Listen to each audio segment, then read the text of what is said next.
അപ്പോൾ അന്ന് നമ്മൾ കൊണ്ടുവന്ന കുഞ്ഞുങ്ങൾ ഇത്ര ആയിട്ടാ. എത്ര ദിവസമാണ് ഞാൻ കറക്റ്റ് നോക്കിയില്ല.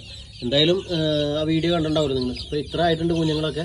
അത്യാവശ്യം എനിക്ക് തോന്നുന്നു കൂടുതലും പുള്ളി കുഞ്ഞുങ്ങളാണെന്ന് തോന്നുന്നു. എന്തായാലും എല്ലാവരും ഓക്കെയാണ്, ഹാപ്പിയാണ്. എല്ലാവരും ഓടിച്ചാടി നടക്കുന്നുണ്ട്. ഇപ്പോൾ ഇനി നാളെയൊക്കെ ആയിട്ട് ഇവരെ ഞാൻ ഇവിടെ ഷെഡിനുള്ളിലേക്ക് അഴിച്ചു വിടും. പിന്നെ ഞാൻ വാക്സിൻ എടുക്കണമെന്ന് വിചാരിച്ചിട്ടുണ്ടായത്.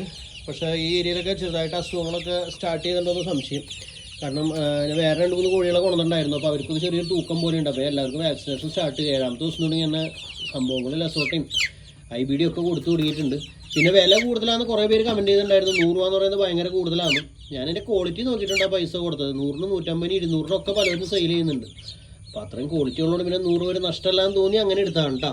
35 രൂപയ്ക്ക് 30 രൂപയ്ക്കൊക്കെ നമുക്കിവിടെ കോഴിക്കുഞ്ഞുങ്ങൾ കിട്ടാനുണ്ട് തൃശ്ശൂരൊക്കെ. പക്ഷേ ഇതിൻ്റെ ഒരു ക്വാളിറ്റി കണ്ടിട്ടാണ് എടുത്തത്. നിങ്ങളുടെ അവിടെയൊക്കെ കോഴിക്കുഞ്ഞിന് എങ്ങനെ വില വരുന്നുണ്ടെങ്കിൽ ഒന്ന് കമൻറ്റ് ചെയ്തോളൂ കേട്ടോ.